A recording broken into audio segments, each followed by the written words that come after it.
신앙생활을 이렇게 오래 하다 보면 우리가 이제 익숙하게 듣는 용어 가운데 옛 언약과 새 언약이라는 말이 있죠. 이제 일반적으로 그 옛 언약은 이제 의심의 여지 없이 모세가 시내산에서 받았던 율법을 말합니다. 오늘 본문에서도 그렇게 나와 있죠.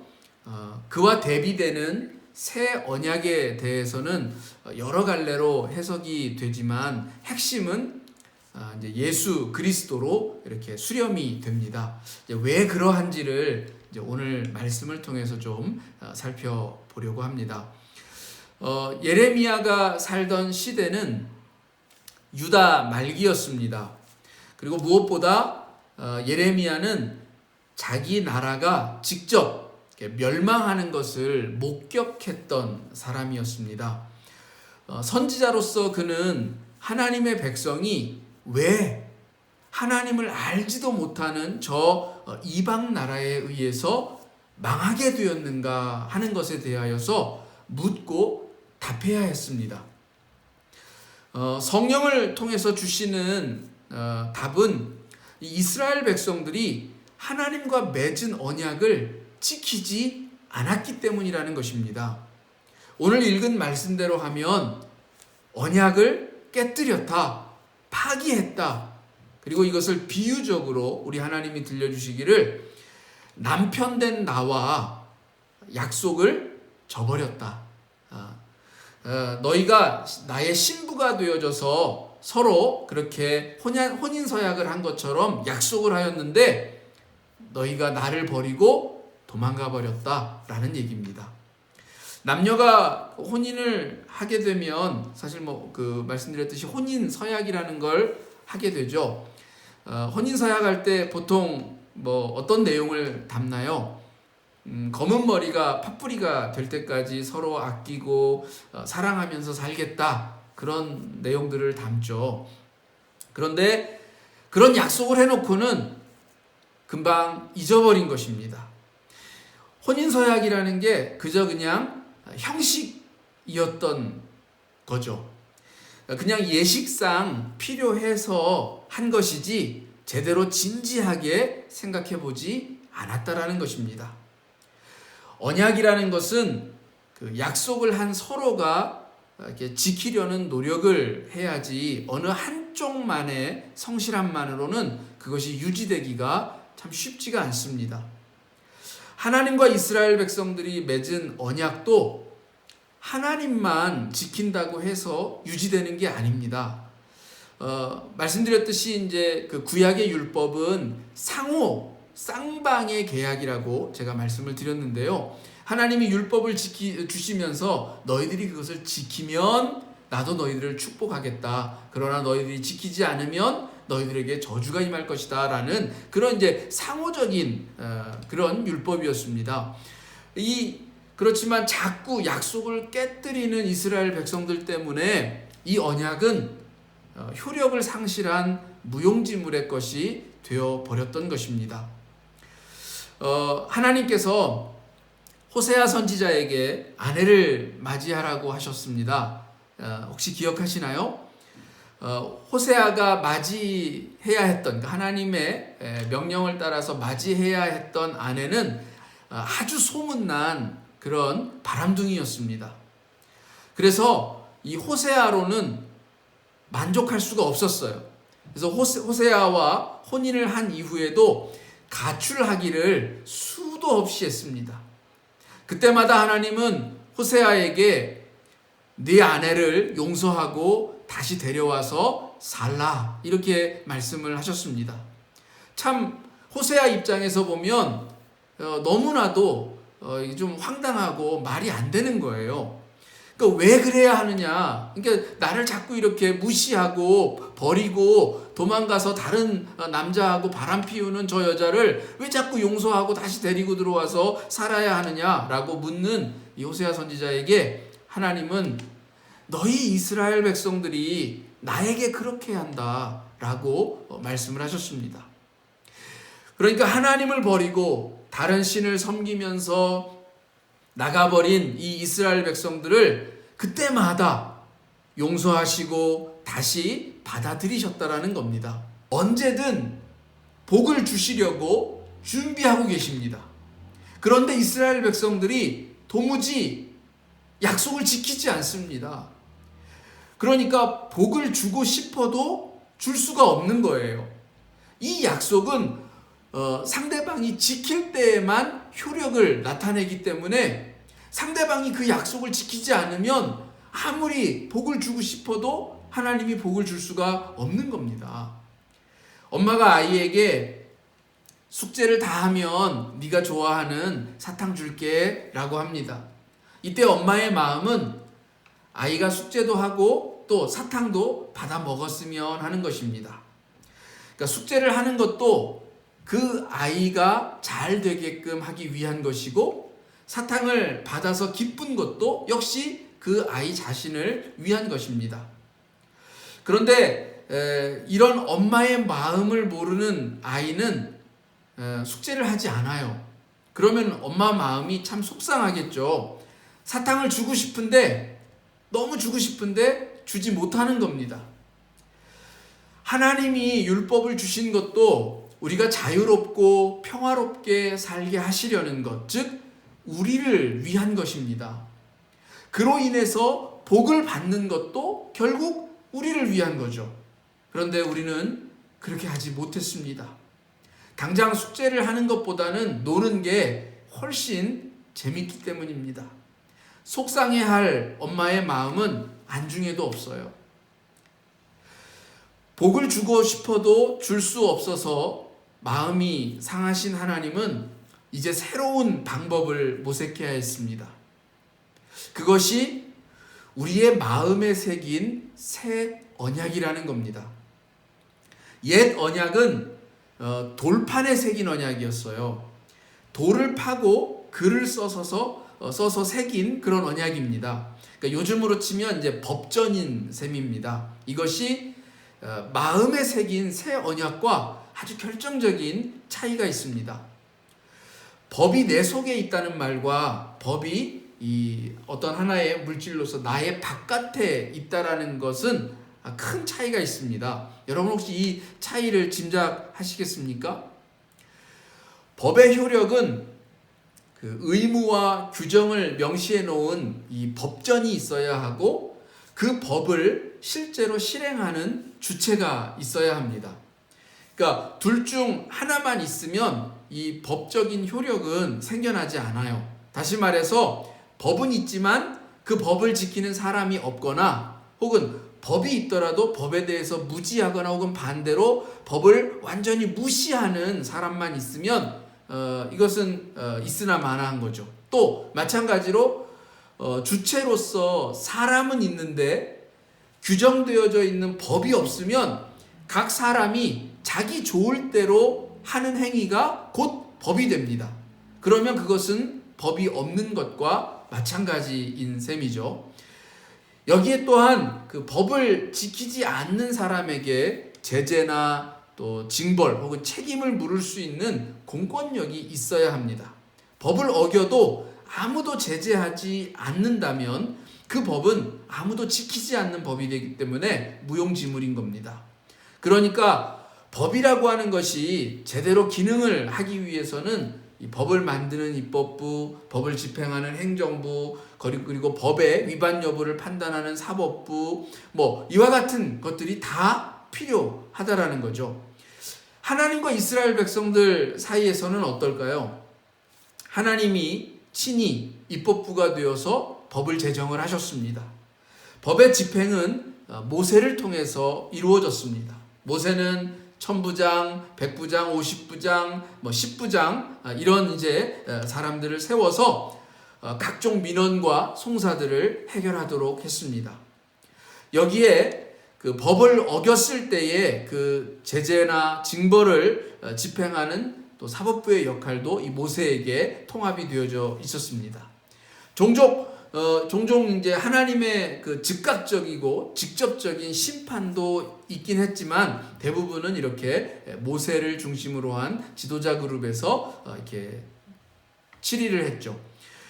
문제는 모세와 같은 카리스마 있는 인물이 하나님의 통치를 위임받아서 법을 집행을 할 때에는 그럭저럭 이 율법적 계약 관계가 잘 유지되는 것처럼 보였습니다. 그런데 모세가 사망한 후에 가나안 땅에 정착한 이스라엘 백성들은 그들을 통합할 통일적인 지도 체제를 갖추지 못했습니다. 각기 분배받은 땅에서 지파별로 그냥 알아서 살아가는 그런 형편이었죠. 거기다가 가나안의 지역 풍습들이 이렇게 자연스럽게 스며들면서 이 하나님의 율법은 더욱 희미해졌습니다. 그래서 당시 이 돌판에 새겨져 있는 하나님의 율법은 어디에 있었냐면 실로라고 하는 그 지역의 성전에 가만히 모셔져 있었습니다. 그러니까 대제사장이 1년에 한 번 지성소에 들어가서 이렇게 언약궤가 놓여져 있는 것을 보기는 했겠지만 그 언약궤를 열어서 돌판을 꺼내서 읽거나 그러지는 않았을 것입니다. 그냥 거기 모셔져 있을 뿐이지 백성들의 삶과는 무관하게 그렇게 놓여져 있었을 거라는 거죠. 그런 일반 백성들이야 그 일상생활과 먹고 사는 일에 바쁘다 보면 오래전에 저 광야에서 모세가 받았다는 이 돌판에 대하여서 관심이나 가질 수가 있었겠느냐는 것입니다. 그냥 책장에 꽂혀 있을 뿐 아무도 읽지 않는 그런 책처럼 사람들에게 이 율법은 점차 그렇게 잊혀져 갔을 것입니다. 그리고 이런 형편은 국가의 기틀을 갖추기 전인 사사시대까지 쭉 이어집니다. 그래서 사사기 마지막 장인 그 21장 마지막 절 25절을 보면 이렇게 끝맺음을 하고 있어요. 그때에 이스라엘의 왕이 없으므로 사람이 각기 자기 소견에 옳은 대로 행하였더라. 어떤 일이 옳다, 그르다, 이런 일은 해도 된다, 안 된다 하는 이 율법의 지도와 감독이 이루어지지 않았기 때문에 그냥 자기 생각대로, 자기 좋을 대로 행했다라는 겁니다. 제 아무리 좋은 법전을 갖추고 있다 하더라도 그것을 지키고자 하는 공동체와 개인 그리고 그 법을 잘 감독하고 치리할 행정이 없으면 법은 아무런 효력을 발생시키지 않음을 확인할 수 있는 겁니다. 이스라엘의 왕이 없던 건 아닙니다. 본래 이스라엘의 왕은 하나님이었습니다. 문제는 이스라엘 백성들이 하나님이 눈에 보이지 않으니까 왕도 없고 그가 주신 율법을 감독하고 지도할 그럴 대상도 보이지가 않았던 겁니다. 그러니 당연히 돌판도 잊혀졌고 그 율법을 주기적으로 들려줄 사람도 없고 하다 보니 자기 생각에 좋을 대로만 했던 거죠. 그래서 그들은 하나님이 주신 율법을 집행할 이스라엘 백성들이 이 사무엘에게 가서 그토록 이제 우리도 남들처럼 눈에 보이는 왕을 세워달라라고 그렇게 요구했던 이유가 거기에 있었던 겁니다. 돌판에 새긴 언약은 들려주고 가르치고 배워야 알게 되는 언약입니다. 그래서 이스라엘 백성들의 개혁운동은 이 율법을 찾아서 들려주고 가르쳐주는 것과 관련이 있었습니다. 요아스 때의 개혁이 그러했고 학자 에스라 때의 개혁도 마찬가지였어요. 성전을 보수하다가 나온 그 율법 두루마기를 발견해서 그것을 백성들에게 들려주고 그 말씀에 따라서 순종하는 길로 돌아가자라고 하는 것이 그 개혁의 핵심이었던 거죠. 근데 이걸로는 분명히 한계가 있었습니다. 우리는 망각의 동물입니다.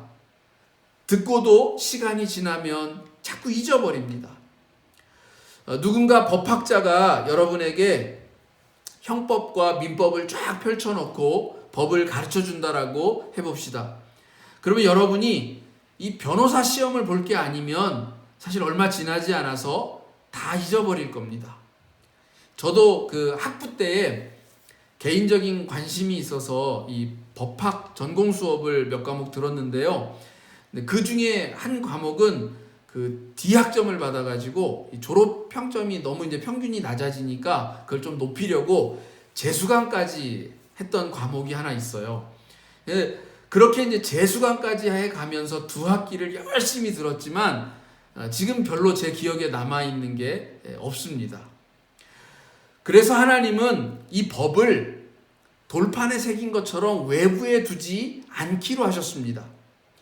그 법을 이제는 우리 속에 두시기로 하셨고 마음에 새기셨습니다. 그렇게 해서 이제는 배워서 알게 되는 언약이 아니라 저절로 아는 언약을 주신 겁니다. 오늘 본문에도 그렇게 나와 있습니다. 이 마음에 새긴 언약은 우리 속에 있어서 없애고 싶어도 없어지지 않습니다. 어린아이부터 장년에 이르기까지 누구나 다 안다라고 오늘 본문은 말씀하고 있습니다. 아마 가장 비슷하게 생각해 볼 수 있는 게 있다면 아마도 양심 정도가 아닐까 생각이 되는데요. 우리가 양심에 따라서 살면 법을 몰라도 아무 문제 없이 살 수 있습니다. 법을 배우거나 알지 못해도 양심을 따르면 법에 저촉되는 행위는 거의 하지 않게 됩니다. 이제 새 언약으로 하나님은 우리로 하여금 저절로 하나님의 그 뜻을 알게 하셨습니다. 하나님이 무엇을 원하시고 우리가 어떤 삶을 살기를 바라시는지 공의와 사랑의 하나님을 알게 됨으로써 자연스럽게 이 새 언약 백성의 삶을 생각할 수 있게 되었다는 것입니다. 하나님이 이렇게 말씀하시죠. 오늘 본문에 너는 여호와를 알라 하지 않겠다. 이제는 굳이 그럴 필요가 없어졌다라는 겁니다. 그러므로 이제는 누구도 하나님을 모른다, 하나님의 뜻이 무엇인지 알 길이 없다라고 핑계할 수가 없다는 것입니다. 로마서 1장 19절 20절에서 바울은 이렇게 말합니다. 이는 하나님을 알만한 것이 그들 속에 보임이라. 창세로부터 그의 보이지 아니하는 것들 곧 그의 영원하신 능력과 신성이 그가 만드신 만물에 분명히 보여 알려졌나니 그러므로 그들이 핑계하지 못할지니라. 자, 그러면 이 새 언약의 내용이 무엇이냐는 겁니다. 서두에 말씀드린 것처럼 옛 언약은 율법을 지킬 때 복을 주시겠다라는 것이었습니다. 그런데 이제 하나님은 우리의 악행을 사하시고 다시는 그 죄를 기억하지 않으시겠다라고 하십니다. 옛 언약과의 차이를 아시겠습니까? 옛 언약에서는 하나님과 우리 사이가 상호호혜적인 관계였습니다. 요즘 이 단어가 좀 종종 쓰이죠. 코로나 시대가 되면서 너희가 국경을 개방하면 우리도 풀고 너희가 닫으면 우리도 닫겠다. 이럴 때 주로 그런 말들을 씁니다. 근데 이 새 언약은 아무 조건 없이 어떤 경우에라도 우리를 사랑하겠다라는 것입니다. 하나님의 일방적인 사랑 고백이죠. 내 사랑을 받아줄 때까지 끝까지 사랑하겠다. 이것이 하나님이 말씀하시는 새 언약의 내용입니다. 여러분, 이 말씀이 어떻게 들리십니까? 근데 요즘 이런 남자가 별로 인기가 없대요. 요즘은 나쁜 남자가 대세고 그런 남자가 좋대잖아요. 지고지순한 나만 바라보는 그런 남자는 별로 매력이 없다는데, 그리고 또 그런 남자는 언제든 내가 고개를 돌리면 계속 거기 그 자리에 있고 나를 사랑해 주니까 별로 귀한 줄을 못 느낀다는 거예요. 그래도 이게 하나님의 새 언약입니다. 누군가는 그럴 겁니다. 아니, 내가 싫다는데 무슨 스토커도 아니고 왜 자꾸 나만 따라다녀? 그래서 하나님이 무섭게까지 느껴진다라고 그렇게 해야 할까요? 그래요. 하나님은 나만 바라봅니다. 나를 늘 사랑한다라고 말씀합니다. 언제까지든지 기다리겠다라고 말씀합니다. 이 일방적이고도 지독한 사랑이 무섭고 두려운 것이 아니라 순수하고 진실한 것임으로 느껴질 때에 우리의 가슴이 벅차오르고 그 사랑 앞에서 한없이 표독스러웠던 내 모습이 무너져 내리고 눈에선 눈물이 쏟아지는 것입니다. 바로 그때가 하나님을 만나고 하나님의 사랑을 체험하는 순간인 것입니다. 여러분, 이런 하나님 만나야 하지 않을까요? 왜 새 언약이 예수님으로 수렴이 되는가? 일방적으로 자기를 내어주는 십자가 사랑의 화신이 바로 예수 그리스도이시기 때문입니다. 그래서 새 언약을 피의 언약이라고도 성경은 말합니다. 하나님의 사랑을 그리스도의 피로 확증하셨다라는 것입니다. 이제 우리가 하나님의 사람이 되는 것은 그저 하나님의 사랑을 받아들이기만 하면 됩니다. 비록 내가 지금 죄인이고 지금 너무나도 부끄러운 모습을 하고 있다 할지라도 그럼에도 불구하고 하나님은 과거의 옛 언약 속에서는 나를 심판하시는 그런 하나님이시고 형벌을 가져다 주시는 하나님이실지 몰라도 새 언약 속의 하나님은 그럼에도 불구하고 나를 사랑하시는 하나님이시라는 것입니다. 그 사랑을 받아들이시기만 하면 된다라는 거예요. 짝사랑 해보셨나요? 멀리서 보고만 있어도 가슴이 뛰었는데 그 사랑이 내게 온전히 전달이 되어져서 또 상대방에게 그 사랑이 전달이 되어져서 받아들여졌을 때 그 기쁨을 말로 다 표현할 수 있을까요? 아마 하나님이 그러실 거예요. 하나님이 우리를 지독하게 정말 짝사랑하시듯이 그렇게 사랑하셨는데 그 사랑이 내게 전달이 되어져서 하나님, 저도 당신을 사랑합니다. 저도 하나님이 나에게 주시는 그 사랑을 이제야 알았습니다. 그 사랑이 얼마나 귀한지, 얼마나 값진 것인지 이제야 알았습니다. 라고 하면서 하나님 앞에 나아가시기만 한다면 하나님은 이 온 우주가 쩌렁쩌렁 울릴 만큼 큰 소리로 기뻐하실 것입니다. 그리하여 하나님은 나는 너의 하나님이 되고 너는 나의 백성이 될 것이라. 이렇게 신이 나서 언약 도장을 쾅 하고 찍어 주시리라 믿습니다. 여러분, 또 한 주간을 보내게 될 때에 이 하나님의 사랑이 느껴질 수 있었으면 좋겠습니다. 그래서 우리의 입술로 하나님 그 사랑 앞에 무릎을 꿇습니다.